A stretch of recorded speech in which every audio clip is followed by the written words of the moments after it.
Hello, and welcome to my brand spanking new YouTube knitting podcast. My name is Sandy, and if you're wondering why I'm here and what I'm doing, I'm wondering the exact same thing. This is a rabbit hole I never thought I would go down.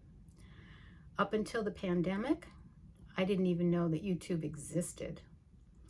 That's pretty scary. Give you a little background on me. I'm 73 years old. Yeah, 73. Hard to believe. I still can't believe it. And to make it matters even worse is tomorrow is my wedding anniversary, and we've been married 54 years. Yikes, 54 years. And just to give you some background as to why I'm doing this, like I said, I'm not entirely sure, except that knitting podcasts, YouTube, really saved my sanity through the pandemic. It was lockdown, started on March 13th, 2019, so almost 3 years ago. And because of my health and some ill family members, it meant total lockdown, total separation from all my family and friends. And that it meant it was just me and my hubby together, alone, for all that time. I'm very, very blessed because I happen to like my husband. I love my husband, which is a darn good thing because I can't even begin to imagine what life would be like being locked away for almost 30 years with somebody that you didn't like. He's been my biggest supporter throughout my entire life, through many rabbit holes that I have gone down, and there have been many. I'm not going to get into a lot of details because you probably don't really want to know. But I just wanted to kind of give you a sense of who I am. I have 3 kids, adult kids, who then have blessed me with 14 grandchildren, ranges from the ages of 10 to 34. And the adult ones have all gotten married, moved on, and had kids of their own. So I now have 5 great-grandkids. So from just me and my husband, with my kids, grandkids, great-grandkids, their spouses and everything, we're up to like 24. And truly a blessing, truly a blessing. But the best blessing is every single one of them is knit-worthy. And so that's kind of what, this is a knitting podcast. I know I'm kind of going off, but I figured, why should you watch me? And honestly, like I said, I'm not entirely sure. Except that the reason that I wanted to do this, the reason that I'm putting myself out there, and let me tell you, this is a very, very uncomfortable thing to do. Number one, technology-wise, I don't have a clue. This whole setup thing, I have no idea what this is going to look like. I've watched YouTube videos. YouTube has been the biggest blessing through COVID and through the pandemic because I learned so many different things. Like I said, I didn't really know that YouTube existed. I've got a grandson. That's what he wants to be when he grows up, a YouTuber. I'm like, okay, great. What the heck does that mean? I have no idea, but I'm learning. And that basically, starts with who and what I am. I love to learn. I have a curiosity I have had since I was a little kid. I've always loved to do things, to learn things, to create things. And I've done that my whole life. Well, when you've lived as long as I have, to be 73 years old, that encompasses a lot of different things. So I've got a lot of interests, a lot of things that I've done, and my husband, God bless his heart, when I told him I was going to do this, he's like, okay. He says, maybe you'll be famous. I'm like, I don't want to be famous. I'd like it if somebody other than, my 24 family members watches this, but I have no expectations of anything other than the fact that I want to share what all of the knitting podcasts have done. So if any of my knitting podcast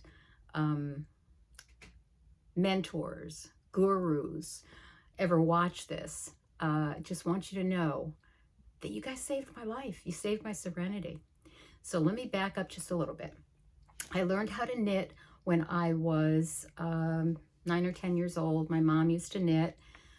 She had me as a change of life baby. She was really old when she had me. She was 40 years old. I just chuckle at that because back in those days, that was old to have a baby. And I was an afterthought, or I wasn't a thought at all. And I grew up with my schoolmates who had mothers who were 10, 15 years younger than my mom was. Well, maybe not quite that young.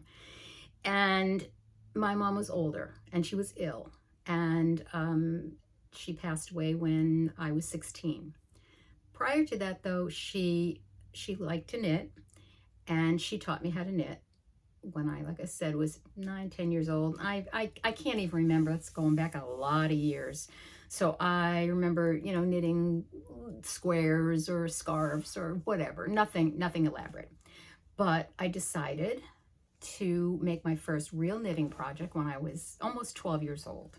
And I went to our local yarn store and I bought royal blue, dark royal blue, 100% heavyweight mohair.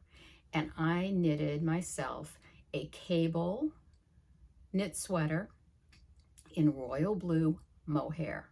And I made not one single mistake. Took me all summer and it was beautiful. And I was just so excited because not one single mistake. I mean, really. And I tried it on after I put it all together, and one sleeve was 2 inches longer than the other. Live and learn. I was not about to rip back or rip out all of that mohair, so I folded it up. I put it in a drawer. I put it away, and sometime after my husband and I got married, years into it, it was like I came across it and I'm like, I threw it away. Because I couldn't face it. I tried rolling up one sleeve, didn't work, But that should tell you just a little bit about the name of my podcast. Knitting Nana, I'm a Nana, goes rogue. Because everything I've ever done, throughout all of the rabbit holes I've gone through in my life, I go outside of the box. I think outside of the box. I work outside of the box. I don't even know where the box is. I'm not even sure that I ever had a box, because for me, it's all about intuition. And I intuitively learn things. I intuitively see things. That's just the way my brain works. And my brain can be a pretty scary place to be. So that's kind of just the background of, a little background, who I am. And why I'm doing this is, before lockdown, I used to belong to a knitting group, and we'd go and sit in a coffee shop and we'd sit for a couple of hours and we would knit and chat and all that sort of stuff. And when the pandemic hit and I could no longer be with anyone and sit and just chat and knit or whatever, it became very lonely. It became boring. And yes, I was knitting, but it was just, something was missing. The social connection was missing. And I discovered YouTube and I discovered Knitting Podcast. And oh my gosh, how my world opened up, and how all of you podcasters gave me so much in encouragement, in camaraderie, in just the love of knitting. I didn't feel alone anymore, and I could sit there for hours and hours and just knit with you. And, oh, hang on one second, because I didn't do what you guys all do. And that's the other thing, is why this is rogue, because I'm not going to follow the standard pattern just because that's just me. But what am I drinking? I am drinking water out of a cup, and I don't know if you can see this cup. I don't know, because I'm not familiar with the whole filming thing, whether this comes up backwards or not, but it says Webb's. And I'll get into that in a few minutes. Webb's, the yarn store of America. Okay, so my first knitting podcast that I watched was The Crazy Sock Lady. Why? I'm not entirely sure, except that I never understood the concept of why anyone in their right mind would knit socks. Why would you knit socks?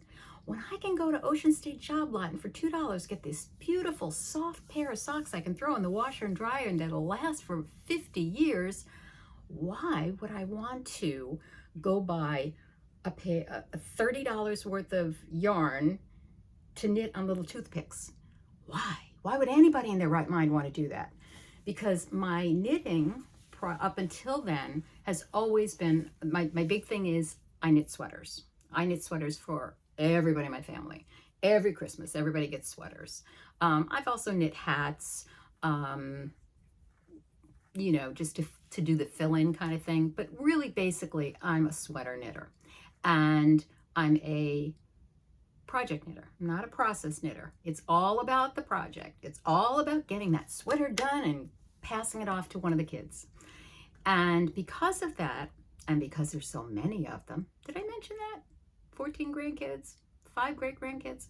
Because there's so many of them, and even when they became adults, they still wanted sweaters. You know, a lot of times, you know, they get to that age, that teenage age, it's like, oh, I don't want anything hand-knit by my grandma. But they still all do. And so because of that, I usually knit on bigger needles, heavier yarn. Nothing less than a worsted weight, nothing less than a size 8 needle. More often than not, bulky yarn with size 11s or 13s. I can whip out a sweater in a couple of days, okay? So that's what I'm comfortable with. And I, you know, I knew how to do, I would do cables and certain things, but most of the time it was just pretty simple, standard vanilla sweaters. You know, maybe a poncho with a hood, but nothing elaborate. So this whole sock thing, you know, let's talk socks here. Let's talk socks. I have a friend that lives in town who is a knitter, and you know, we're Facebook friends, and she would post socks all the time, you know, that she was knitting socks. And I just, like I said, I didn't get it. I don't get it. I don't get it.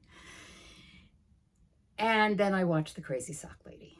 Kay, you're a miracle. What, you know, you just, something clicked in my head and it was like, okay. Now, again, we're talking pandemic, so I didn't have US size 1 needles. And sorry, I do everything in US needles. I don't get the metric system. I always have to look it up whenever it's a pattern that says 2.5, whatever. I have to go look it up because I can't get that in my brain. So I had to go get, or I had to order US 1 needles. And I decided, because the one thing I never have been able to manage ever is double pointed needles. DPNs are evil as far as I'm concerned. They're great for things like stabbing somebody, but as far as a knitting tool, evil. So I decided, all right, well, let's try a 9-inch circular US 1 needle. Oh my gosh, when it came in the mail, I'm like, how do you do this, right? And I have arthritis, you know, in my thumbs, and I'm like, oh my gosh. But I'm like, all right, I'm gonna try this. And the other thing is, I had never done Magic Loop. I'd heard about, up until the podcast, I hadn't even heard of Magic Loop. I didn't know what it was. So I had to get a needle for that as well. So I sat there with Kay over and over and over and over and over and over again to do it. It took me 3 days before my fingers uncramped enough, you know, and I learned you have to do stretches, you know, and it takes time. My hands were not used to doing it. I'm not a continental knitter. I'm a thrower, English knitter. But after 3 days, I finally got like the ribbing done, 8 rows of ribbing done after 3 days, and, soaking my hands in hot water, and, but I did it. And once I did that and I started on the leg portion, it was going better. And it was like, wow, this is kind of cool. Then I got to the heel and gusset. And I used for my very first pair, Patons Kroy yarn in tourmaline color, which is black, gray, dark gray, light gray. Not a good choice when you are learning how to do this. And a heel and gusset, picking up the stitches, oh my gosh. It took forever because I kept dropping stitches. I couldn't see, I couldn't see the stitches, but got it done. Took me about 2 weeks to finally, and in 2 weeks, I had a pair of, there was a few little mistakes in the heel area, but I didn't care. They looked like a sock. They fit like a sock. And I was like, I did it. And I also got it. I put that sock on, and the minute I put that sock on, it was like, oh, I get it. They fit my foot. They cradled it. They were soft. There was just something about it that was amazing. And that was it. I was hooked. Okay.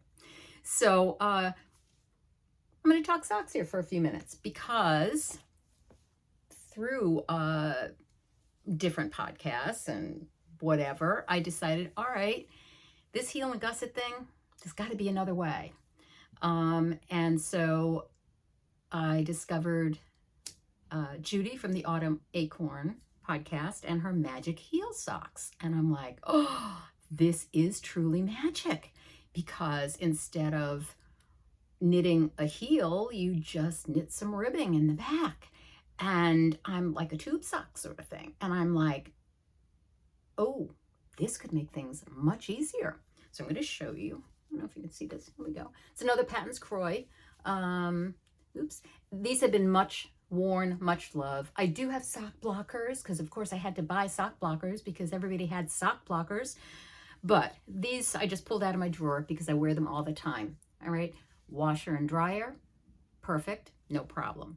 And so this was my second pair of socks. All right. So the gray ones, black and gray ones, same sort of thing with the stripy things, self-striping. God bless self-striping yarn. So that was my second. Then I discovered Denise of the Earth Tones Girls Shadow Wrap heel. And I'm like, I've died and went to heaven because I can do this in my sleep. I can do this. It's so easy. But aside from being easy, it's a real heel and it fits my foot perfectly. And again, this yarn, okay, I'll go down yarn in another second here, but was Lion Brand Mani Pedi, which I believe has been discontinued, but we have a store here in New England called Ocean State Job Lot, and what they do is they get lots of things from companies that are either discontinuing or whatever, and they had stacks and stacks of this yarn for like $1 a skein. I'm like, okay, I'm there. So I get that pair. Alrighty.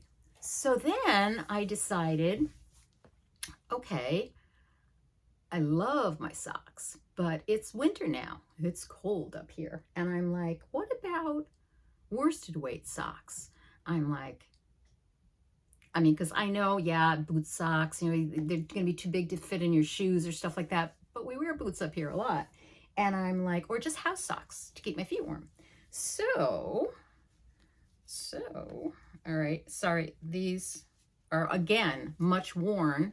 So they are, they don't look so great. They look pretty, if I put them on a sock blocker, they'd look terrific. And what these are a pattern I pretty much designed for myself.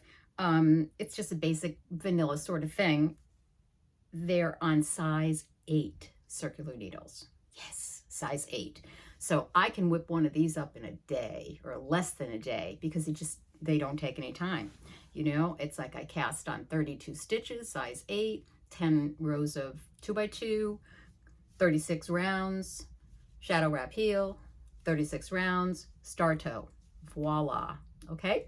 And so I know you guys all do like works in progress. So this is a half finished object because different color, different one for somebody else. And lo and behold, a work in progress. There we go. What I use for this is my all-time favorite yarn. Well, my latest all-time favorite worsted weight yarn. It's called, oh geez, I thought I brought a ball in. I did not. Okay. Plymouth Yarn Encore Tweed. It's so lovely. It is, I did write it down because I know I wouldn't remember it. It is 22% wool, 75% acrylic, and 3% rayon. So that little bit of rayon, I'm thinking, might work to, you know, make it sturdy, but I don't even care because they're washable, dryable, they're comfortable, they're warm and cozy. But anyway, this yarn. So I found this yarn at Webb's, America's Yarn Store, which happens to be about 15 minutes from my house. Yeah, 15 minutes from my house. Need I say more? I spend a lot of time at Webb's. I spend a lot of money at Webb's, but it's right around, I mean, it's so close. And they have, if you're unfamiliar with it, it's in Northampton, Massachusetts. It's a yarn store, an actual store with a warehouse in the back, but they are yarns.com. If you're international or if you don't live in this area, yarns.com is Webb's.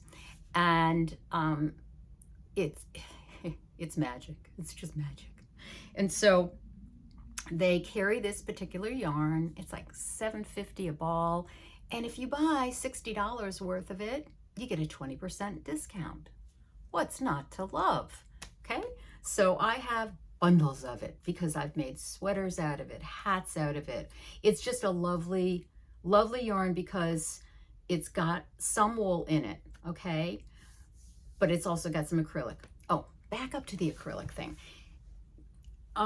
Because there's a lot of allergies in my family, I've always knit with acrylic. I've never, up until the pandemic, I didn't knit with wool because I wanted something like for kids or whatever that's you can throw in the washer dryer, easy care, don't have to worry about allergies. So it's only since the pandemic that wool has entered my wheelhouse.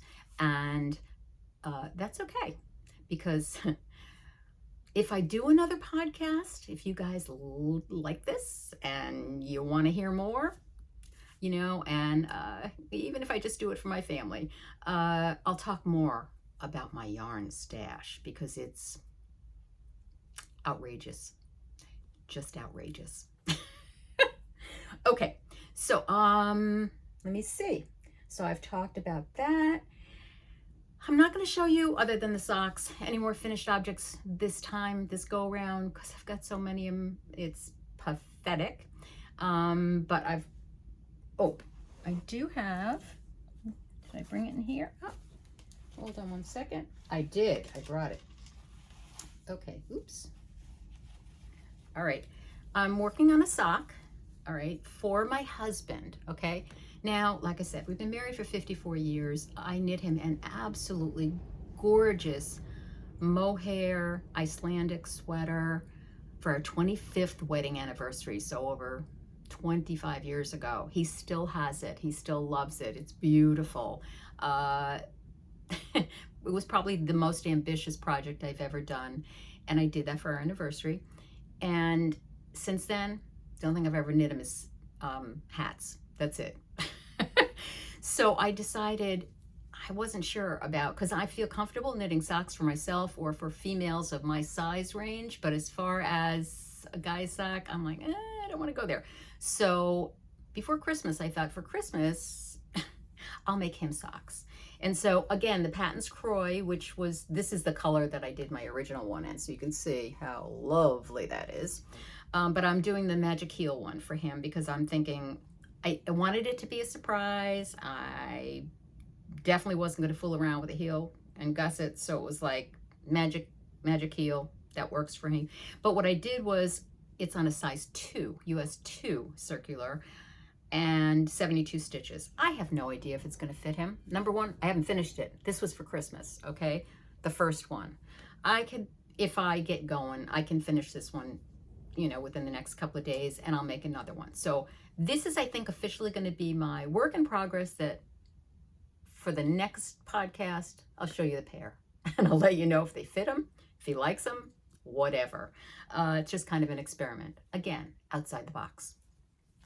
Okay, so the last thing I want to talk about is next weekend, there is a virtual retreat, knitting retreat on Zoom through Webs, which I'm really excited. There's some really fantastic knitting gurus who are going to be presenting, and I get to take 3 classes. I'm all excited about the classes I'm taking, and it sounds wonderful. I can't wait. But when I signed up for it, you know, my husband was like, yeah, do it. And it was like, it was pretty pricey. And I was like, all right, it'll be my Christmas gift, our anniversary gift. He's like, just do it, you know? And I'm like, okay.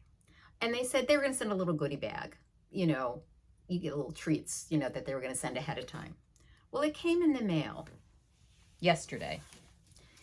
I have to show you this little goodie bag. When I opened the box, I started screaming, and my husband's like, what? I says, you won't believe it. You just won't believe it. He's like, okay.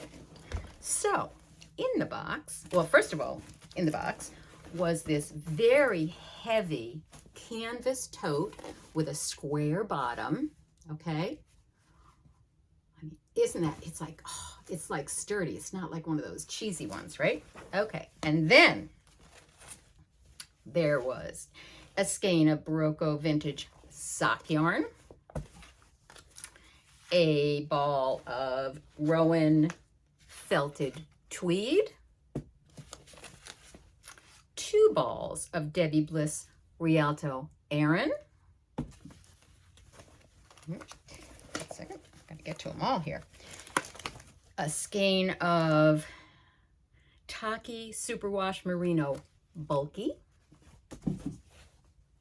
a skein of the softest Valley Yarns, which is the brand of yarn that is made specifically for Webs, called Hardwick, and it is a an Aran weight, and it is 50% alpaca, 35% wool, 15% silk. It's like, oh, okay. And then a skein of Manos del Uruguay Serena, which is a DK baby alpaca and Pima cotton. And I don't have the ball band, a Universal Yarns super bulky in a forest green that I used to make my husband a hat for our anniversary. Okay, that was just the yarn, the free yarn that came in the little goodie bag. Then this beautiful canvas pouch, and in the pouch was a wooden shawl pin, a pen, which is what I thought I was going to get in this free little thing, this clip-on key ring that has these incredible stitch markers, progress keepers, a little crochet hook, a little, oops, you know, the needle thing that you use for stuff, Wait, there's more. Beautiful Progress Keeper and matching, you can't really see it too well. Progress Keeper and stitch markers. Is there anything else in there? No? All right, and a little notebook. And then like 6 patterns to go with the yarn that they sent for mittens, for hats, all these free patterns. I died and went to heaven. I just I posted it on on a Facebook group, knitting Facebook group, and I posted it on there with the picture. And so far, over 900 people commented on on this stash, on this haul. I mean, really, it's like Christmas. I mean, I was speechless, and I'm speechless now. All right, so let me see. We're at 31 minutes. I don't know how this is going to turn out. I don't know if it's going to turn out at all. I'm just learning on YouTube how to edit, how to do a podcast, how to do all this sort of stuff, the lighting, the whatever. Not making any promises as this is even going to make it to upload, but gave it my best shot. Gave it my best shot. And what I really want to say is thank you. Thank you so much to all of you people who do these podcasts.